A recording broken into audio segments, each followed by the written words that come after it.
On Christmas night, while laughter filled the dining room and every child had a place at the table, he was quietly led to a folding chair next to the trash can.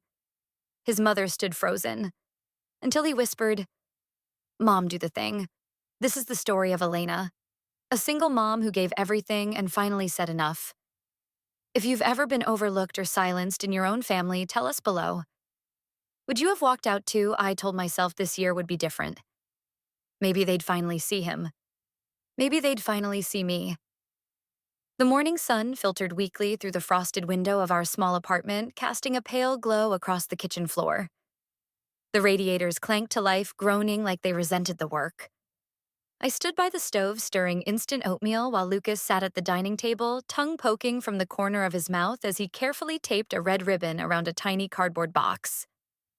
Inside it was the snow globe. He'd saved up for it for weeks.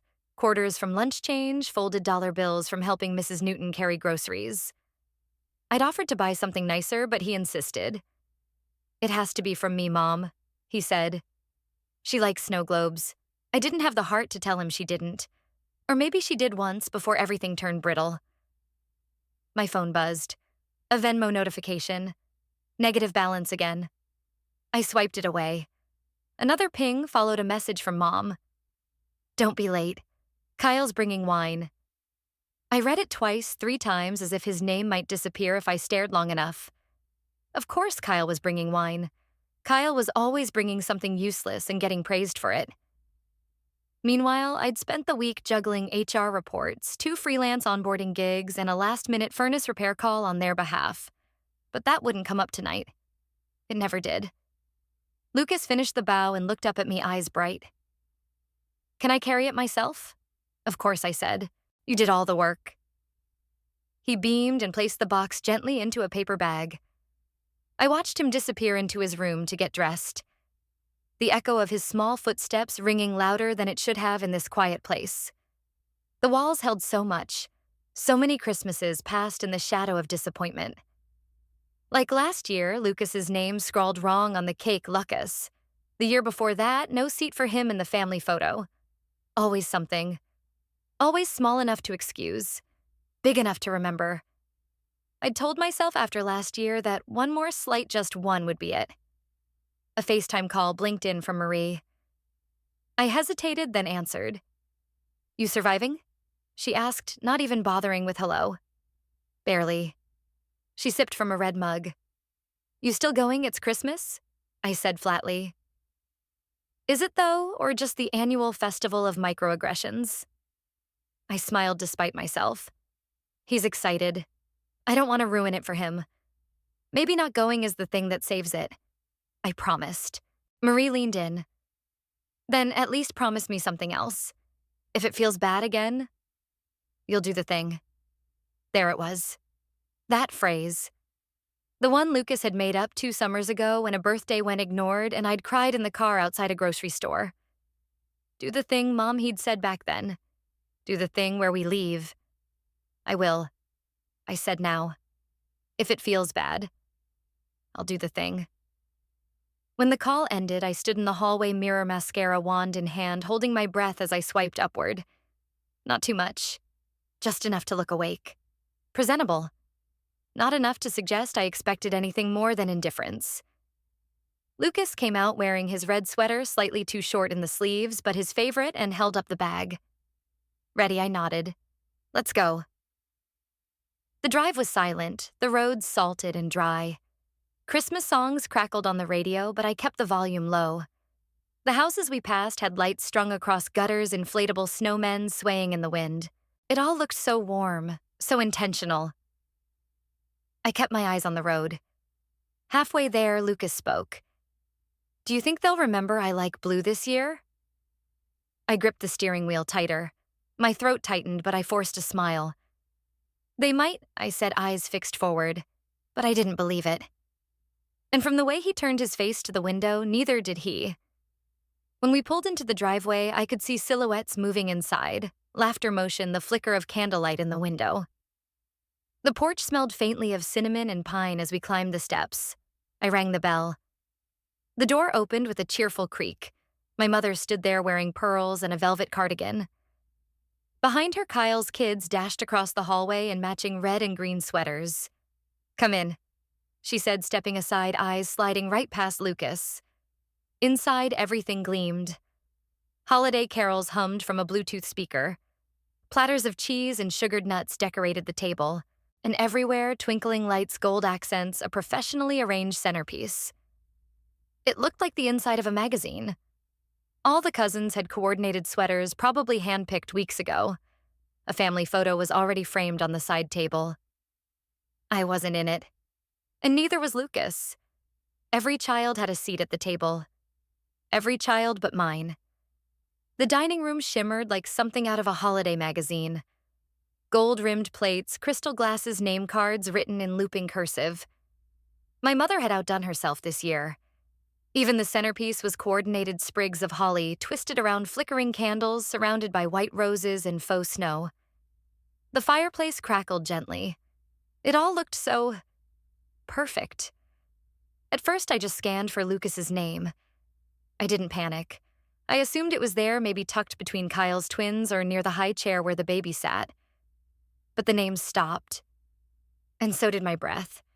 There were 8 kids, 8 seats, all labeled, all adorned with tiny golden bells and folded linen napkins, all except one. I turned around, eyes darting toward the kitchen. And that's when I saw it. A folding chair. Gray chipped pulled slightly away from the main dining area, wedged between the pantry door and the trash can which overflowed with discarded wrappers and a half-crushed soda can. No placemat, no cup, no utensils. Just a crumpled paper napkin and a vague gesture from my mother, Lucas. "You can sit there, sweetheart." Lucas looked up at me. Just a second. And then he walked steady and small to the chair. He sat, smoothed the sleeves of his sweater, straightened his spine like he was pretending this was normal. It wasn't. Kyle laughed at something across the room. His kids were already arguing over who got to pull the Christmas cracker. My dad poured himself more wine and stared too hard at the glass. No one looked at me. I stood still, frozen in the doorway, the warmth of the room suddenly choking. Every light felt too bright, every ornament too sharp. My throat burned. Lucas shifted on the chair. The trash bag beside him rustled. I wanted someone, anyone, to say something. To notice. To care. Instead, the room hummed along. Music played. Laughter continued. My mother clapped her hands and called for everyone to be seated as though this wasn't happening, as though Lucas's absence from the table wasn't screaming louder than any carol. He looked over at me then, big eyes calm on the surface, but his fingers clenched around the hem of his sweater. He stood, walked quietly across the room and tugged my hand. "Mom," he whispered. "Do the thing." For a moment I couldn't breathe. All the years, all the little cuts, they surged forward at once. The birthday they forgot. The framed family photo we never received. The group chat full of plans we were never part of. And now this. I knelt down face level with his. "Are you sure?" he nodded. "Just once." I stood up. The wine in my mother's hand tilted slightly as I tapped the side of my water glass with a fork. The soft chime cut through the chatter. One by one, heads turned toward me. I smiled. "Just enough." I just wanted to say, I began voice. "Even this is the last family event we'll ever attend. Merry Christmas." Gasps scattered like dropped ornaments. My mother's smile faltered. Kyle froze mid-laugh. A baby whined. My father's eyes finally lifted but didn't meet mine. I stepped forward and placed a sealed envelope, thick crisp, in the center of the table right next to the roast. Then I reached for Lucas's hand. And we walked out. No one stopped us. I didn't raise my voice. I didn't beg. I gave them the facts and a deadline. The apartment was still. The kind of quiet that hums in your ears when you've walked away from something loud. Christmas lights blinked gently from the window, casting soft red and green shadows onto the floor. The tree, small and secondhand, leaned slightly to one side. Lucas sat cross-legged on the rug, drawing with his markers, humming under his breath. I sat at the table, the letter in front of me unfolded.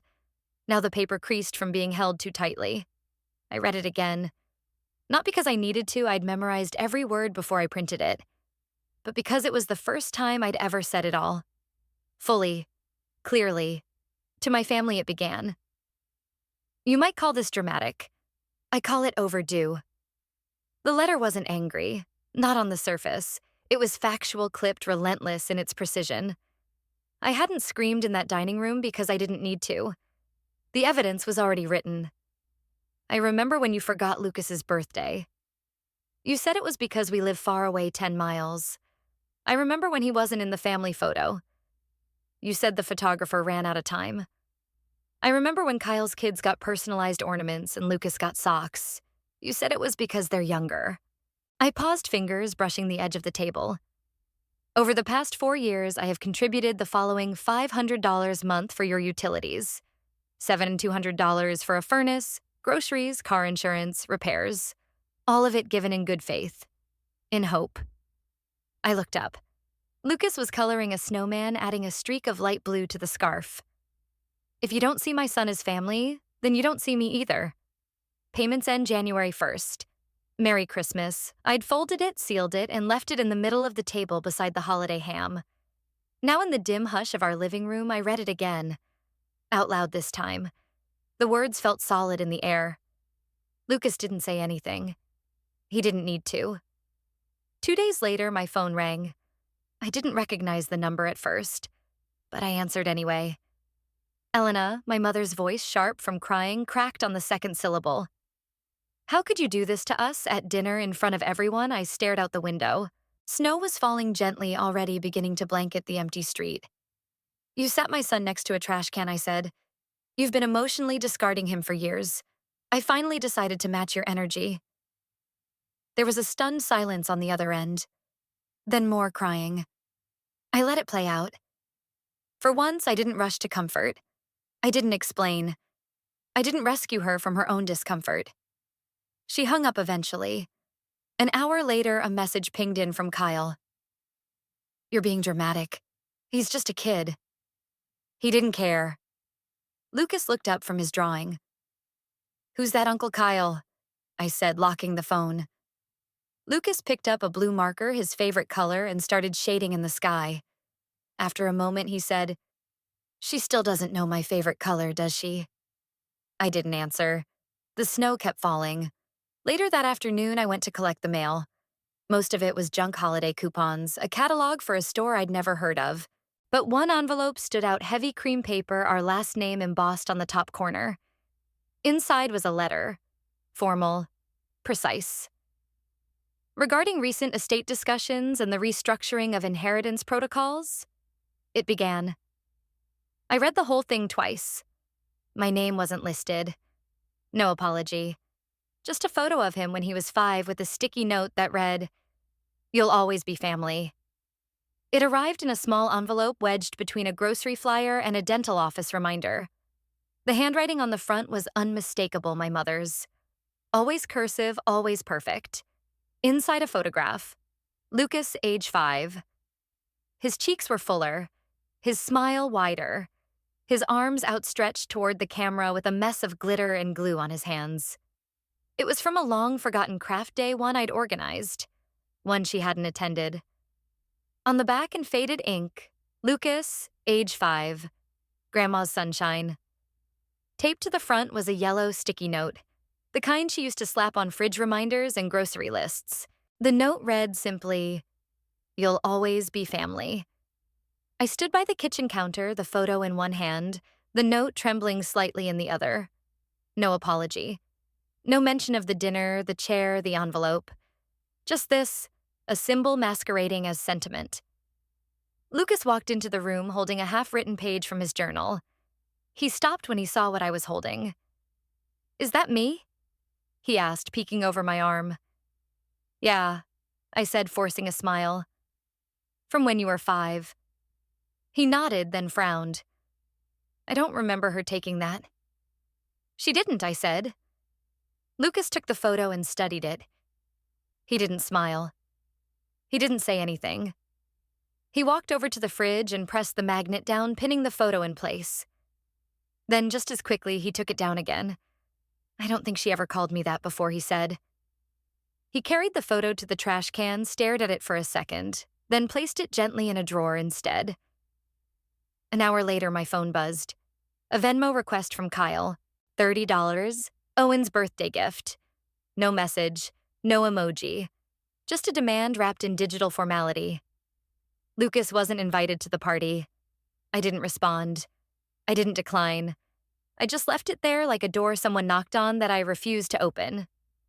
Another ping this time. An email. From my mother. Subject January, Bill's body. Hope the holidays are settling down. Can you cover heat again this month? It's been freezing. I stared at the screen. My hands hovered above the keyboard for a long time. Then I wrote back, "Your silence is noted. Your entitlement is louder." I clicked send. That night, Lucas sat at the table, a quiet hum in his throat as he scribbled into a composition notebook I'd given him. He looked peaceful, a kind of soft resolve etched into his brow. "What are you writing?" I asked. He flipped the page toward me. I read the sentence at the top. "This year I didn't get socks. I got silence." I pressed my lips together and blinked hard. Marie called around 9. Her voice buzzed through the phone speaker like a lifeline. "They're not mad you left," she said.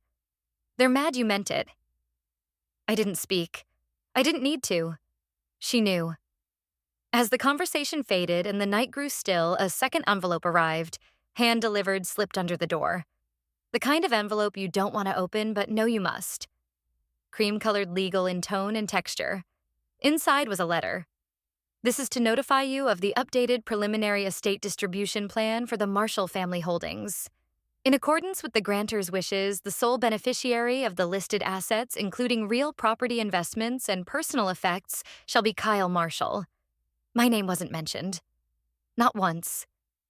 "When you stop being useful, they call you cruel." The phrase had been looping in Elena's head since the moment she read Kyle's Facebook post. It had taken off like wildfire, a handful of vague sentences dressed in sentimentality and passive aggression. No names, of course. Just enough insinuation. Some people hold grudges like they're sacred. But forgiveness is free. I pray for those who can't see beyond their bitterness. 200 likes. 43 comments, a dozen shares. One comment from her aunt included a praying hands emoji and the words, "We're here for you, Kyle." Elena hadn't even known her aunt was on Facebook. She exhaled slowly, closing the laptop. "Let them talk," she murmured. Lucas was sitting cross-legged in the living room, surrounded by cardboard boxes. He was carefully labeling each one with a thick marker. One read, "Books I'll read again." Another, "Things I want to keep." He didn't ask why they were moving. He hadn't needed to. At work, the stares were quieter but sharper. Conversations paused when she walked by. Laughter restarted a beat too late. And then a calendar invite meeting Ms. Tran, 2 p.m. She stepped into the office and shut the door behind her. Ms. Tran looked up kind but cautious. "I just wanted to check in." Her manager said, "There's been chatter." Elena raised an eyebrow. "About you, your family. Something about a Christmas situation." Elena didn't flinch. "There was a situation. I left." Ms. Tran hesitated. "It's not my business. But perception, you know. People talk. I know," Elena said. And I let them. There was a pause, not tense, but curious. "I'm still meeting deadlines," Elena added. "My projects are on schedule. I haven't missed a day." Ms. Tran nodded. "I'm not worried about your work, just your well-being." "I'm well," Elena said, and meant it. Later that evening, Marie called. Elena filled her in. Voice steady, almost detached. "They want a story," Elena said. "Let them tell stories. I'm writing a whole new one." Marie laughed softly. "Just document everything. Digital loyalty is a myth." By early February, the house was almost empty. Elena had canceled the utilities filed for mail forwarding and changed her emergency contact forms. One by one, the ties unraveled. Kyle sent a final text. "Mom's asking if you'll change your mind." "There's still time." She didn't reply. Lucas, mid-packing, opened a small box marked cards and pulled out a wrinkled envelope with glitter glue still stuck to its edge.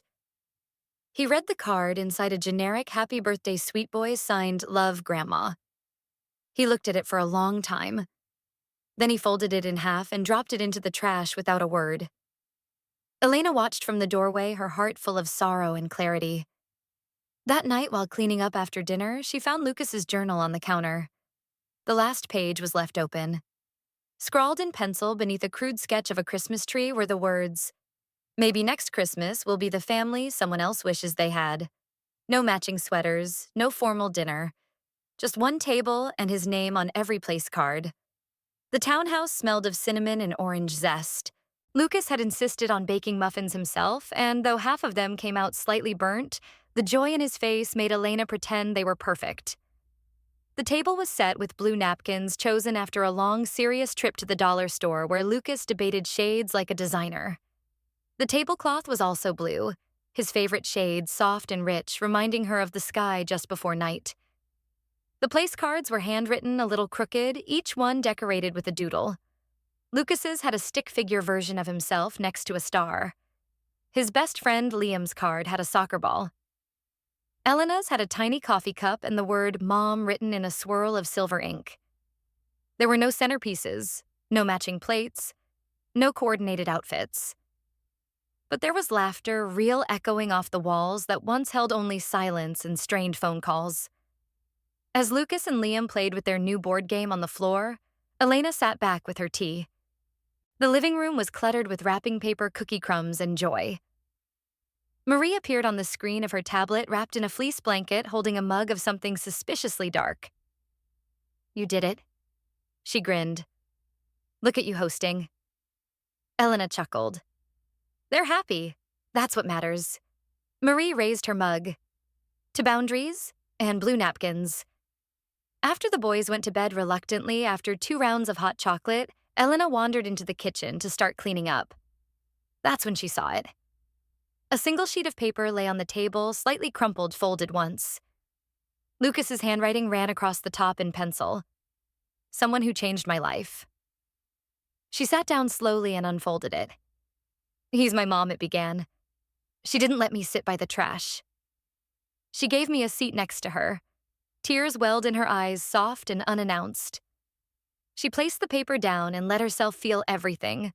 The ache, the relief, the finality. Later that night, as they watched a Christmas movie curled under a shared blanket, Lucas turned to her and said quietly, "This year felt like family." In the end, it wasn't the dramatic exits or the sealed envelopes that changed everything. It was the quiet refusal to accept less than respect. The ones who once dismissed them tried to rewrite the story, but Elena and Lucas had already begun a better one, free of shame, full of clarity. Like the final chord of a long-forgotten melody, justice may arrive late, but it resonates powerfully once it's heard. No wall of lies can stand forever against the tide of truth. Sometimes walking away is the bravest way to stay whole.